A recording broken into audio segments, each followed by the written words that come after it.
Okay, let's unpack this.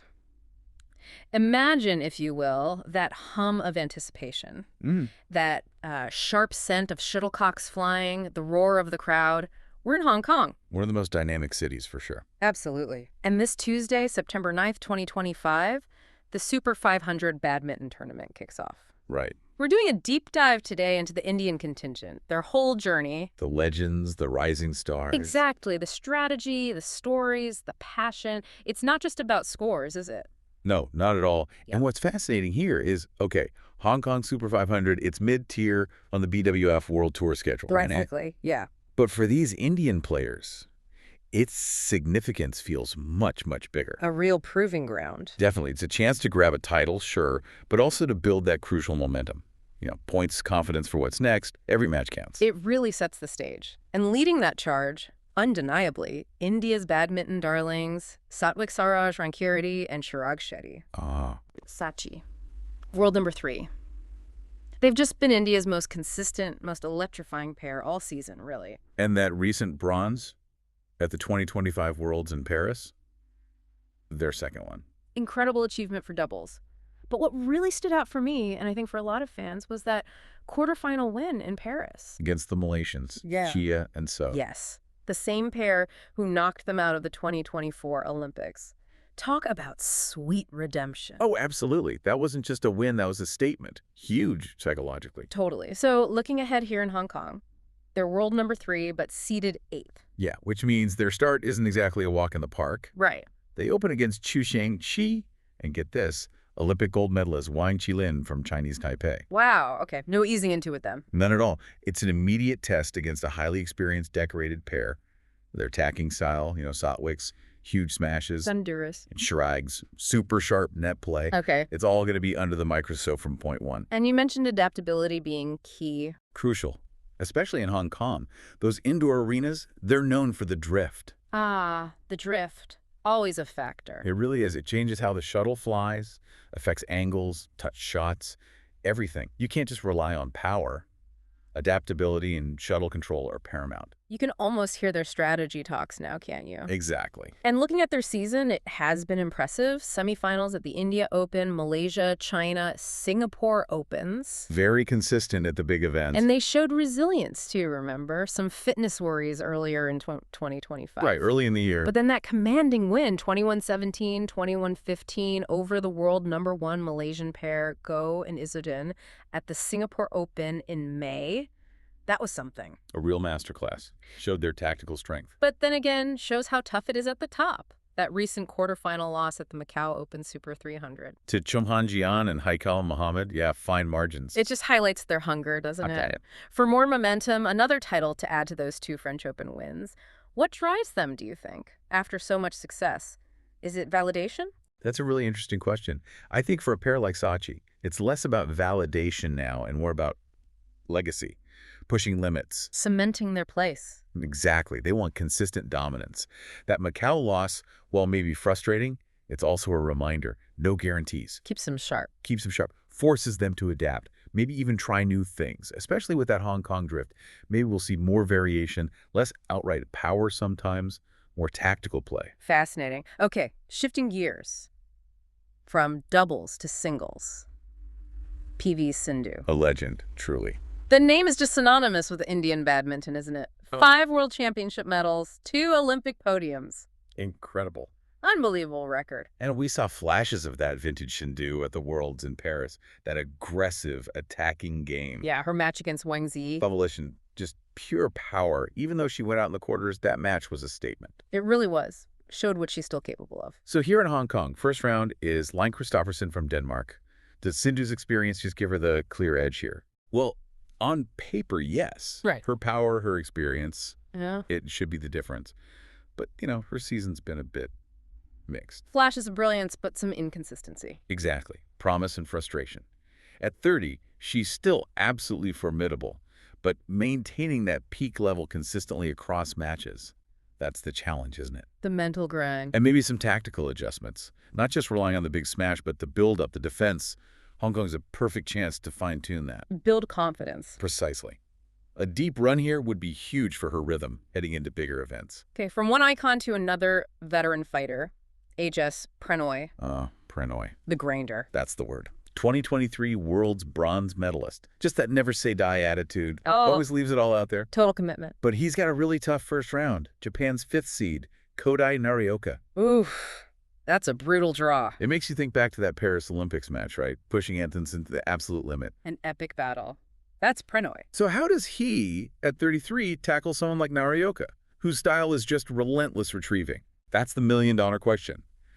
Narioka tests your patience, your stamina, everything. Prannoy needs his endurance, obviously. He's got that. He does. But it's also about being smart, choosing when to attack, varying the pace maybe, disrupting Narioka's rhythm. He can't just try to blast through him for 3 games. He needs tactical discipline. Absolutely. Yeah. And his role, at 33, he's still so vital, not just for himself, but as a leader, a mentor figure almost. A strong run here that sends a message. Inspires the younger guys, too. Okay, let's talk Lakshya Sen. Right. It's world number 6, 4th at the Paris Olympics. Oh. But it's been a bit of a challenging year for him, hasn't it? Yeah, definitely ups and downs. Consistency has been the issue. That first-round exit at the Worlds against Shiyuki highlighted it, plus those minor injuries nagging him. Doesn't help the rhythm. So his Hong Kong opener is Wang Sui from Chinese Taipei. Winnable. On paper, yes, definitely winnable. But Lakshya needs to bring his A game. Focus, tactics, right from the start. No lapses. What does he need to do to get back to that top-tier consistency? Well, his talent is undeniable. Commonwealth Games gold, World's bronze. We know what he can do. The skills are there. Absolutely. It might be about managing matches better tactically, handling pressure, staying injury-free. We saw good signs at the Macau Open, reaching the semis. Defeated Quan Shenzhou there. Right. So the potential for a resurgence is there. Yeah. This tournament is a huge chance for him to rebuild that confidence. Yeah. Show off that smooth movement, those deceptive shots. A big chance to turn the corner. Definitely. And it's not just the big names, is it? India's got this wave of young guns coming through. Real depth now. Exciting to see. Like Ayush Shetty, U.S. Open champ this year. Meteoric rise. He faces China's Lu Guangzhou first round. That's a tough one. Shetty is known for fearless attacking. High risk, high reward. How does a young, aggressive player handle a solid defender like Lu? That's the test. Can he maintain aggression without being reckless? Can he be patient enough to build the points against a great retriever? It's a huge mental challenge for Ayush. A learning experience, regardless. Absolutely. And in the women's singles, similar tough draws for the younger players. Adopama Upadhyaya against the 4th seed, Tomoka Miyazaki. And Rakshita Ramraj against former world champ Ratchanok Intanon. Huge challenges. Yeah. They're underdogs, for sure. Yeah. But they play aggressively. They've got nothing to lose. Potential for upsets is always there. Definitely adds excitement. And the double scene isn't just SatChi, right? No. Lots happening there, too.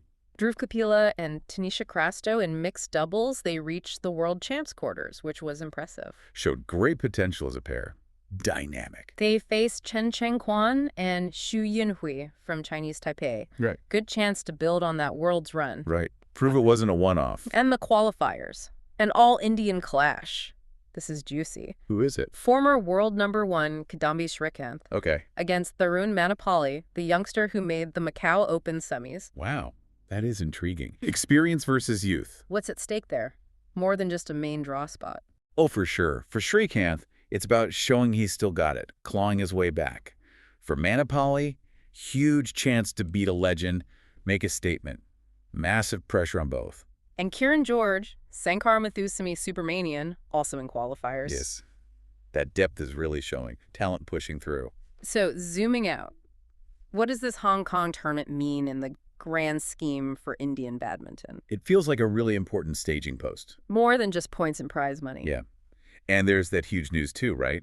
India hosting the 2026 World Championships in New Delhi. First time in 16 years. That's massive. Exactly. So doing well here, building momentum, it sets a psychological tone, sends a message ahead of hosting the Worlds. It's all connected. It really is. Indian badminton feels like it's at such an exciting point. The crossroads, yeah. You've got the legacy of Saina, Sindhu, now SatChi carrying the torch. And this whole new generation pushing through. It's a fantastic blend. And this tournament tests everyone. Remember that amazing streak, too. India's won at least 1 medal at every World since 2011. Incredible consistency. So the pressure is always there to maintain that standard. Plus, the specific Hong Kong challenges. Yeah. The crowd, the atmosphere, And that drift we talked about. Right, the drift. Can't underestimate that. It demands so much adaptability. It links back to what Chirag said after Paris. It feels like redemption, that mental strength, overcoming challenges. That's what these events demand. So as the matches get underway in Hong Kong, it's more than just a game, isn't it? You're watching pure athleticism, split-second thinking, real drama. Absolutely. A global spectacle. And the journey of these Indian players, the veterans, the young talents, it's just a story of pride, progress, incredible passion.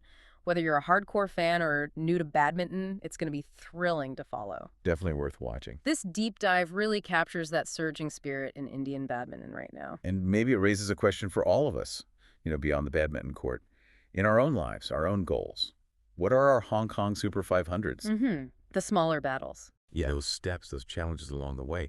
How do we use those experiences, those proving grounds, to push us towards our bigger aspirations? It's about seeing how every step contributes. Right.